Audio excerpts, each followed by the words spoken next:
Okay, so now, any more countries in Africa before you crossed the border? And like, what was crossing the border like? Was it a ferry? How did that happen? Yeah, so just moving through Africa, and then getting it to Morocco, and then taking the ferry. Yeah, so it was a probably a 1.5 hour ferry. Okay, that's not Yeah, bad. so it's not too bad. Goes right into to Spain. Um, and once you get to Spain, yeah, that's it. You're in Europe, which is quite wild. It was kind of crazy that like crossing. Well, it was first of all, it was crazy leaving Africa. Yeah, yeah, Leaving yeah. Africa, I really, really enjoyed Africa a lot. And I talked to a lot of people before I did the trip, and some people, most people were like, "You're gonna love it or hate it, Mm, depending on who you are, and depending on what kind of luxuries you like, or depending on how open minded you are. Like you either love it or you hate it. People can piss you off, or you could love the people."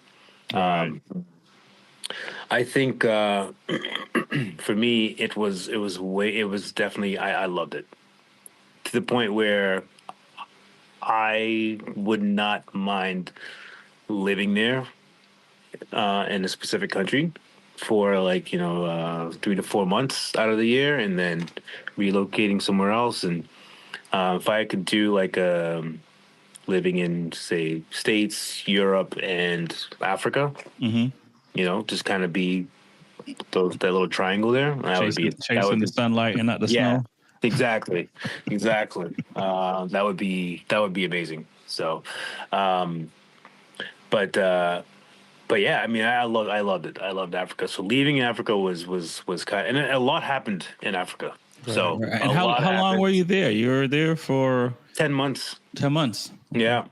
So and so much happened. The bike got messed up. I crashed. I've broken a shoulder. Just it's just a lot just happened in Africa. I have a lot of memories there now. So yeah.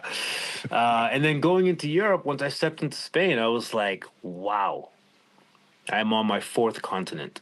Wow, And that's I was pretty like, dope. I cannot believe that I've ridden my motorcycle on four different continents. And it was like, Gotcha. wow. And just getting there, I had to really just kind of like take it all in and just think about like everything that I was doing. And, I had to like take a deep breath, man. And yeah, it was incredible. The fact that I had gotten there. And, Yeah, yeah.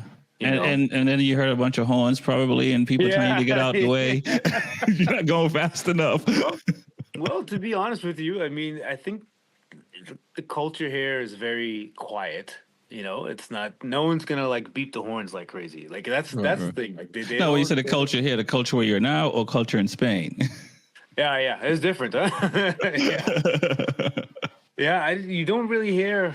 It's not like being in New York City or being in Boston or people are not laying on the horn like Yeah, they're not impatient Americans. It's gotcha. it's just um but yeah, but getting into Spain was really cool. And then the next was Portugal, and I had Right. met up with a friend in Portugal. Gotcha.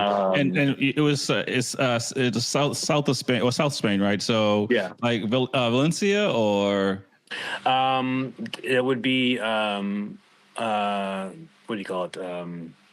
Gibraltar. okay, okay. Yeah, yeah, yeah, yeah. So that's kind of where the ferry dropped you off at, Yeah, and yeah, yeah. yes, then I just kind of hauled ass to Portugal. Okay. Um, and stayed in Portugal for about a week. Okay. Yeah, I was How, there how for how do you about a like week. Portugal? You're going back? Is that You what this? know, I think if I did it differently, if I was not in Lisbon Mm-hmm. during tourist season, I think it would be a little bit different. But Okay. because it was tourist season in Lisbon, uh, I felt like another. I Tourist. feel it was like, yeah, and I felt like it was like the United States. Yeah, you're like, I'm You not know, like them. and no one speaking Portuguese. Wow. All you hear is English. Yeah. Um, so yeah, I think if I were to, if and when, which I do plan on going back, I'd probably stay near the coast, stay Yeah. away. I'd stay away from Lisbon. I've already have a not so great taste Yeah. Yeah. Yeah. Yeah. in my mouth for Lisbon. Um, That's kind of just how I the, feel. I felt about Venice. Venice is very touristy, yeah. and you really it's tough because it's such a cool place. But at the same time, when you see all the tourists there, it's also like, oh man, Yeah, yeah, yeah. It almost feels like it kind of ruins the natural vibe of the place, you know. yeah, yeah, Um, but I think if I were in like the north or near the coast, um, I think it would be a little bit different, just away outside of right, the touristy areas. So, right. but And what's riding a bike like in Spain and in Portugal? Because and more asphalt roads and highways, I suspect. yeah. Yeah, I mean, if you're taking just the paved roads, yeah, there's a lot of big highways, things like that. Unfortunately, I was not able to really explore and to take some back roads and take trails and things like that because it's definitely along the Trans Euro Trail is along those countries. So, Mm, and it goes all the way north, and you can take the Trans Euro Trail and you'd be on dirt like 90% of the time. So, okay. but and the gas in Europe, oh my gosh, it's so expensive.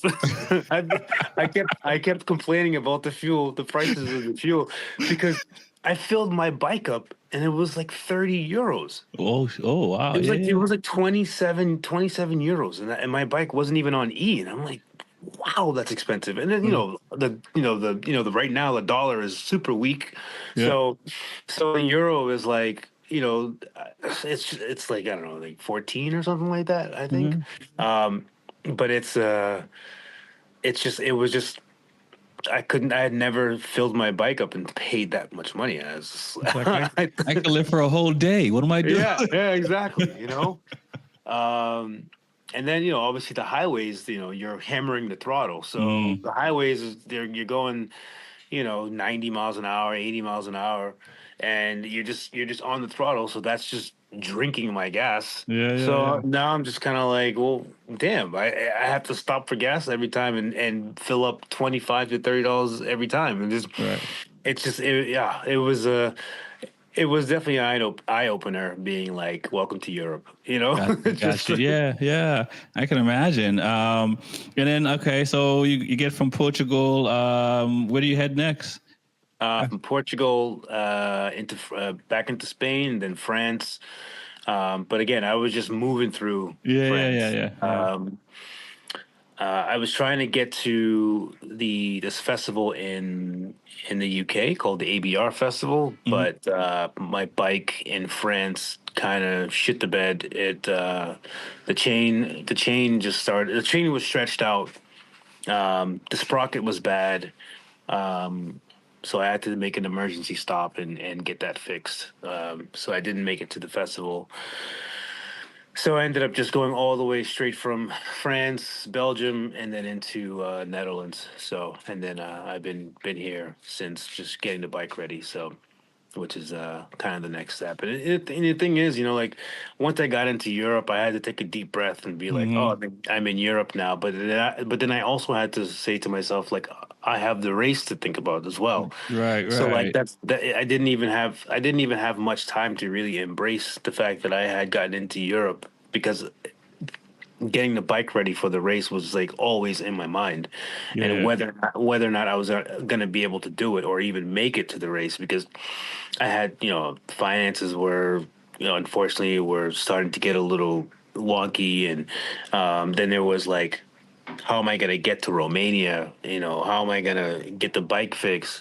But then again, the universe responds. I've been chit chatting with a friend from like way before, like maybe like when I was in Namibia, and he said to me he owns a shop, and he's like, "Listen, when you get to the Netherlands, man, let me know. I got a place for you to sleep. You can work on the bike here. You can send parts there, all that stuff." So Wow. yeah, so since then, when I got into Netherlands, it's a place called Bob's Bike Shop.